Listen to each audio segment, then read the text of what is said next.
I was 16 when I discovered the hidden trapdoor in our basement.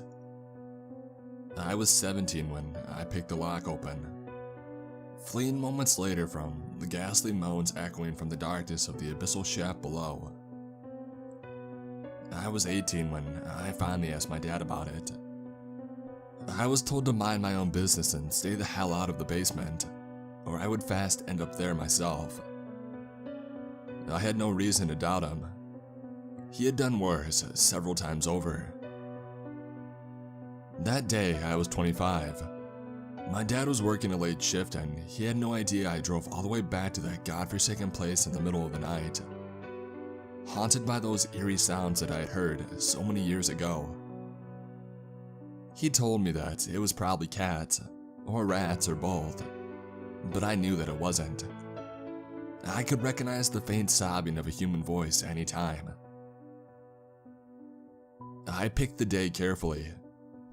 My dad was a creature of utter habit, and I knew that he would hit the bar as soon as his shift ended. That would give me 5 or 6 hours at least, more than enough time.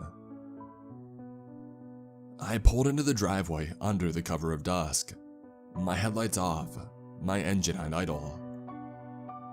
I had packed a bag with everything I needed to get in and out swiftly, while collecting all the evidence I needed to get that bastard locked up for life. I stood idly on the porch, staring at the front door for what felt like ages. There were no lights, no movement, and no sound. I was alone. I bit my lip anxiously, and I looked around one final time before I cracked the door open with my crowbar. A musty scent filling my nostrils as I stepped into the house brought back memories that I would rather soon forget. I hadn't set foot in that place since I graduated college, nor did I originally intend to ever return. I strongly believe my dad felt the same way. He turned 50 last year and didn't even invite me to his obnoxiously grandiose party. I had to learn of it from my aunts. Truth be told, I was glad. I couldn't stand my family on my father's side. A party filled with the hateful cretins would be far too much for me to handle. I even struggled being in the same room as my dad for more than an hour at a time. I shook my head to regain my composure at this point, the vivid recollections leaving me more or less paralyzed. I turned on my flashlight and I quickly browsed the dirty contents of the first floor. Nothing had changed since my last visit, and everything was a mess as per usual. Shabby clothes, shoddy boots, dirty dishes, and empty liquor bottles. A thick carpet of dust. The place had it all. It had come to a stage where you would struggle to tell the different rooms apart. Was this the kitchen, the living room, the bathroom? Thankfully, I felt no need to linger. I knew exactly where I was going. The door to the basement was at the end of the cramped hallway, and I quickly reoriented myself and I made my way to it. The door opened with a silent creak, and I started the descent as stealthily as I could manage given the circumstances. The stairs dangerously ramshackle and the old wood cracking disconcertingly under the weight of each step. I hadn't been down here for 5 years now, probably closer to a decade, and I tried my best to mentally picture how it used to look. I could remember accompanying my mom down here before she left us, but back then, things were a bit more organized. Now everything was in a state of complete chaos. It looked like my dad had gone completely berserk down there, smashing anything and everything to bits. There wasn't a single piece of furniture left standing, and glass shards littered the concrete floor. I minded my steps as I gently made my way to the middle of the room. I threw the rugged carpet aside, revealing the ominous trapdoor beneath. I took a deep breath, terrified of the thought of what I might find down there in the darkness, before I grabbed the rusty handle and I pulled it open. I winced involuntarily from the stale smell filling the room as I stared into the black hole below. I fumbled blindly around the opening, quickly reorganizing the outlines of a ladder leading down. Without thinking twice, I started the slow climb down into the unknown, my heart beating faster for each awkward step, my body rapidly filling with adrenaline. Once in a while I would pause, listening intently for any sign of life, but hearing nothing, I would quickly continue. I don't know how long it took me to reach the bottom, but it felt like minutes. When my right foot finally touched the ground, I felt cold shivers run up and down my spine. The first thing I noticed was the shape and size of the room. It seemed way too large, way too wide, and way too spherical in geometry to have been haphazardly dug out and built in. This was definitely planned and constructed with great skill. It would have taken a single individual years, even decades, to pull this off. I couldn't see much from my current position, but I could gather that much. The second thing that I noticed was the smell. It wasn't just a stench, it was something far more putrid, like rot or bile, only worse. I desperately tried to avoid gagging, but it soon became too much. Before long, my dinner came back up, landing disgustingly on the floor with an audible splash. I sat down briefly to regain control of my faltering stomach, but realized that I was wasting time. I had to get a hold of myself and do what I came here to do. I silently edged my way from the isolated shaft out into what appeared to be a large circular chamber. The eerie pale light from my torch barely bright enough for me to accurately identify anything. Without quite knowing where I was going, I decided the best course of action was to walk to the approximate center of the spacious room, to get a clearer idea of what exactly was down here. I dreaded what I would find. I loathed the possibilities. I hated that even though I wanted so badly to just leave, I simply couldn't. I had to know. I needed to know this more than I needed anything in my life. With a trembling hand, I let my flashlight wander across the aging brick walls. I can't recall what my initial reaction was, but I suppose that it was shock. It has that special quality of instant life-threatening terror mixed with an overdose of adrenaline that I believe might briefly wipe your short-term memory. What I do remember is lying on the floor looking up at the glass window. No, not a window. Cell. A glass cell. And it wasn't the only one. All in all, I could count 5 of the sinister boxes installed into the walls around the room. While 5 glass cells might for some be frightening enough, they weren't the sole reason I was suddenly sprawling on the cold brick floor. It was the inhabitants of the horrid, ethereal prisons that really pushed me over the edge. I stumbled to my feet, eyes fixed on the closest cell, the image of what I had first seen in there slowly coming back to me. The cell was small, maybe 7 by 7 feet, but it was just wide enough to cram a bed in, leaving just little room to perform surgical procedures. I say that because that's exactly what it looked like. The bed wasn't so much a bed as it was a makeshift operating table. The leather straps connected to it pulled tightly around the young man's legs and hands. The man appeared unconscious, and for that at least I was thankful. Had he been awake, he would have been wailing in pain from the horrible incisions inflicted upon him. I had to cover my mouth to avoid screaming myself. The sight of the man's mutilated face enough to send me stumbling backwards. I won't bother trying to depict the nature of it. I couldn't even if I wanted to. It was too atrocious. Just too loathsome. I staggered back, my mind now in complete turmoil. I couldn't understand it. What the hell was going on here? Who was that man? And why was my father doing this? How long had this been going on for? All questions I knew I had no way of answering, yet they just kept echoing in my head. I stood there gasping for air, my entire being trembling uncontrollably. Sure, I had suspicions. I knew something was down here. But this is something else. After standing there blinking sheepishly for minutes, I finally came to my senses and I realized that I had to do something. I couldn't just loiter down here indefinitely. I also remembered something else that had slipped my mind.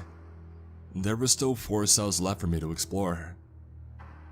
I dreaded the thought of it, but I knew that I had to do it. I anxiously walked to the next cell, only to be greeted by more of the same horror.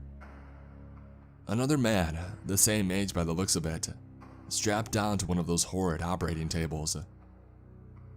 There were deep surgical cuts on each one of his feet, the wound left open too long, the black tissue a sure sign of necrosis.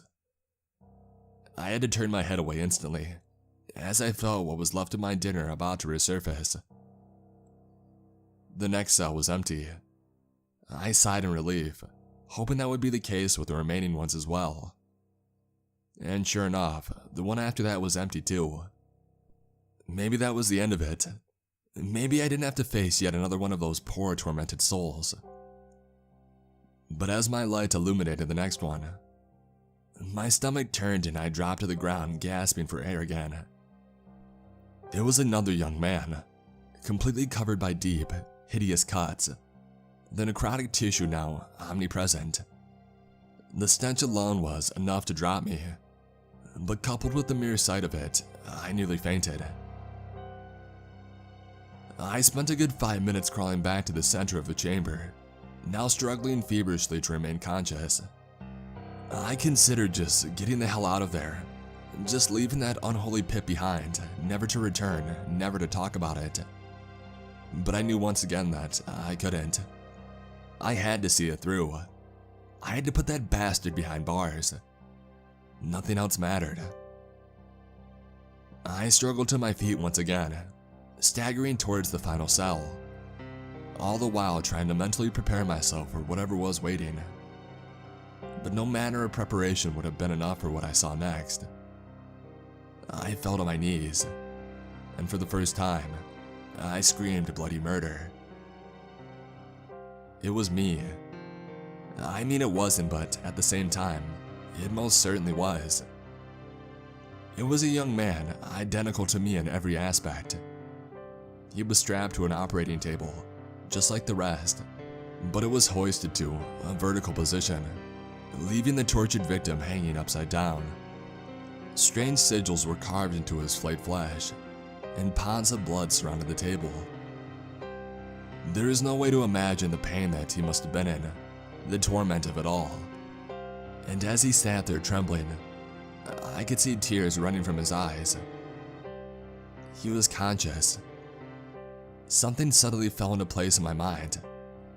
I got up to my feet and I ran back to the other cells, haunted by this new horrendous, ghastly notion. It took a bit of time, but I had to be sure. And I was. There was no denying it. They were all me. I don't know how long I was out, but as the realization hit me, I fell to the floor like a sack of flour. My mind simply not capable of handling the horrendous nature of what I had found. I woke up in a daze, my body sore and numb, my head pounding like crazy. It took me a few minutes to sit up straight, and quite a few more to recall everything that had happened. The patients, the subjects, the clones. As I sat there reliving the terror, it dawned on me how impossible it all sounded. Even with all of the evidence right there in front of me, there had to be some explanation, some answer that made sense. "Please," a hoarse voice whispered behind me. "Please, help me." I turned around instinctively, my eyes wide open in fear. It was coming from one of the cells. No, there was no way any of them were capable of talking. The damage that I had seen, the torture inflicted upon them, the pain that they had been in, the trauma of it all. How could anybody survive that? How could anybody retain their sanity after something like that? "Hurry," the voice murmured, "before he comes back." I crawled towards it, my strength fading rapidly. I wanted so badly to just leave, but there was something keeping me down there. Something more than just revenge or justice. I couldn't explain it. and I still can't. All I know is that I had no real choice. I was barely able to drag myself up against the cell door, resting the weight of my body on the thick glass structure. "Thank you," the young man whispered. "We don't have much time left." I still don't understand how he was able to talk with most of his face missing. It was a gruesome thing to witness, but out of respect or pity, I couldn't find it in me to turn away. His eyes were clear, but his entire body was shivering. He had to have been in some sort of condition of utter shock. I think he wanted some sort of response from me, but I couldn't find the words. What could I say? Where could I even begin? "It's all right," he whispered. "I know it's bad. Very bad. I started. "I can't. I don't know." "I'm glad you got out," he said. "But you should have stayed away." Get out? What did he mean? I just stared at him quizzically, my mind struggling to make sense of the words. I could see doubt fill his eyes. His gaze shifted erratically. "You don't know, do you?" he whispered strenuously. "He got into your head, didn't he?" "Look, I don't know what you mean," I said. "I don't understand what you're saying." He coughed horribly, slime quickly filling up in his mouth. He spat it out onto his chest, the red-brown discharge slowly dripping down to the floor. I felt sick to my stomach. "I don't know what he did to you," he said, his voice now clearer.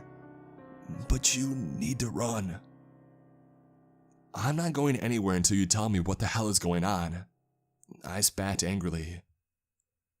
He groaned in pain, and I immediately regretted my rather angry tone. There was no way for me to understand the torment that he had suffered, and I knew that. "Look, I'm sorry. I didn't mean—" "You were here," he said. "In the empty cell. You got out 2 weeks ago." "No, that's impossible," I said. "I've never been down here before." "He did something to you. Something with your memory. Something with your head." Was he talking about my father? Who else could it be? I was convinced that it was the insane ravings of a mad person. The pain probably pushed him over the edge ages ago. And yet, there was something else. Something on my mind. I ran my fingers through my hair, trying my best to process the words. And that's when I felt it. At the back of my head. It felt like a bump at first, but the more I felt it, the clearer it became. It was a scar. A surgical scar. It was still sore and I could still feel the stitches. "What the hell?" I yelled. "No, this can't be real." "Look at your clothes," the man said. "Look at what you're wearing." I did, and I looked down, expecting to see jeans and a leather jacket. Instead, I saw rags, tattered and torn, stained with dirt and blood, clad on a pale, frail and bruised body. This wasn't me. This was somebody else. I lost my balance and I fell to the floor, the shock of the revelation too much to handle. "It's called a shared life experience," a deep and familiar voice called from the darkness. I was barely able to turn my head, the fragility of my newfound existence too real, too tangible. I was expecting to see him, my father, that utter bastard.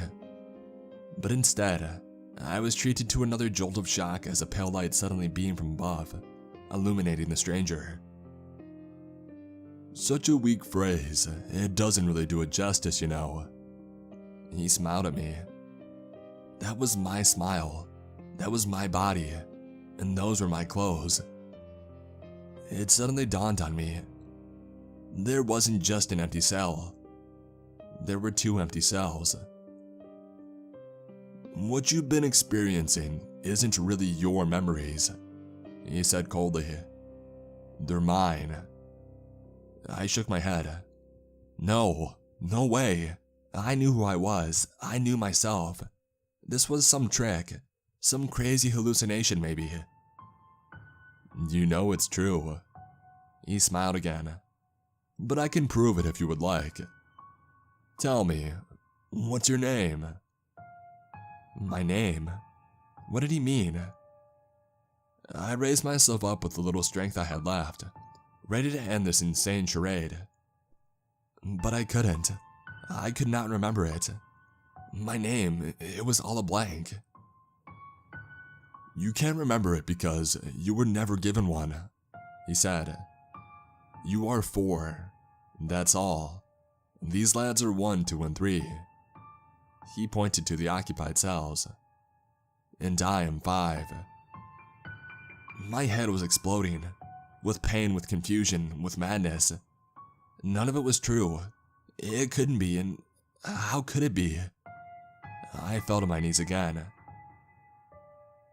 Father, I said weakly. I remember my father.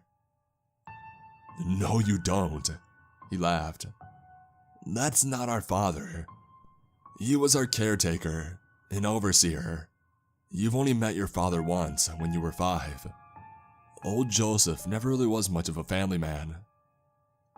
I felt my memory slipping away, fading into obscurity. I tried to hold on to it, to them, but I failed miserably. Instead, I remember the pain, the torment, the torture. Strapped down, blinking in and out of consciousness. A life imprisoned. You're like me, 5 said. Not like them. You endured. You never gave up. I knew that you had it in you. And that's why I let you share. And that's why I released you. But why? I said weakly, my voice trailing off. What? 5 bent down and stroked my hair, his clean hand smelling faintly of soap. There was a darkness in his gaze, something that didn't belong, something not of this world. Because we don't die, he said. Have you seen them, the others? No one survives that, but we do. We're special quintuplets. And old Joseph loved watching our minds work. He recorded everything, ordered every procedure, measuring God knows what. Until he eventually tired. I guess he had more interesting projects. But I remembered, and I learned. He gave me a pat on the back and started walking towards one of the empty cells. His stride was strong and elegant, a man filled with confidence and power. I'll tell ya, I don't miss this place, he said. I almost never come down here anymore. But how did you, I whispered. Get out? Oh, that. He smiled.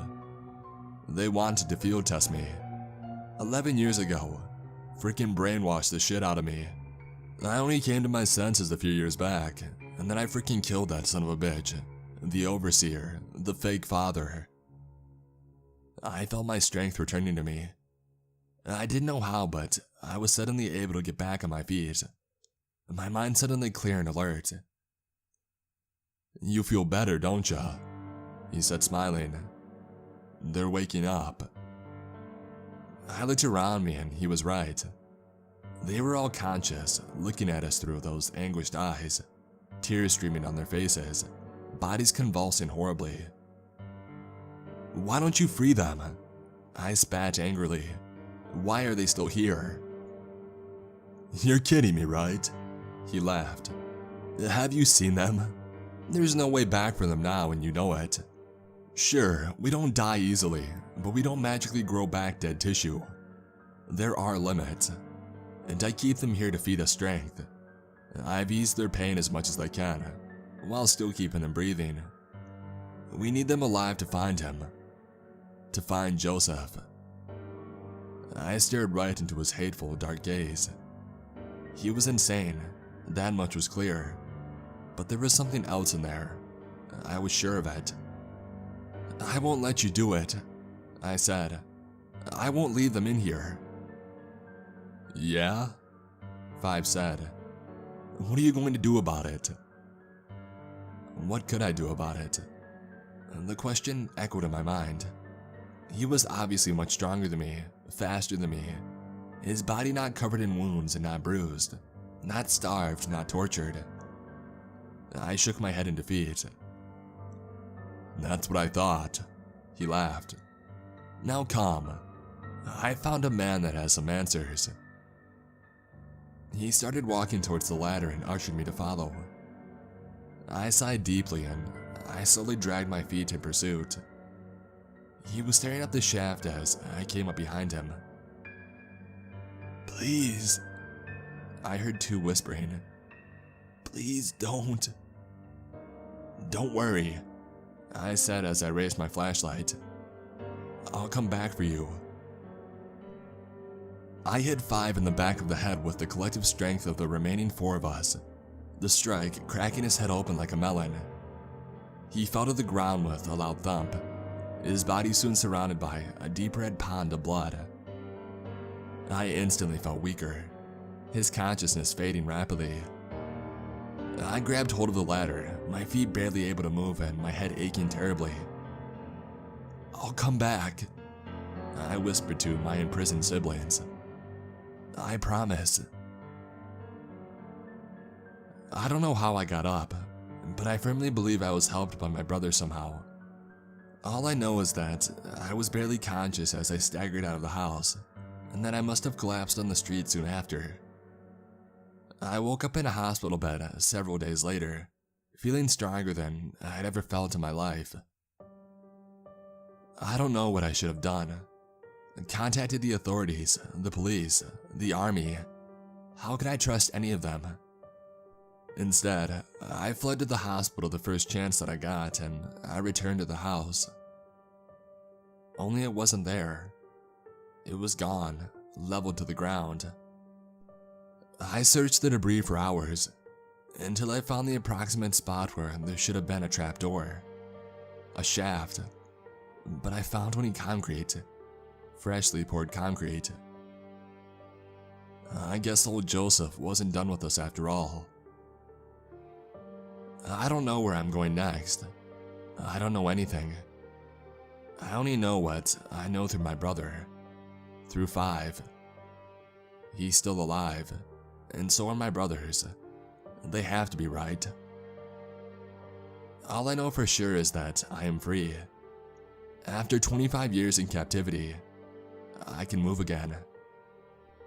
Joseph, if you're reading this, I am coming for you. And I will find you. And kill you. 4.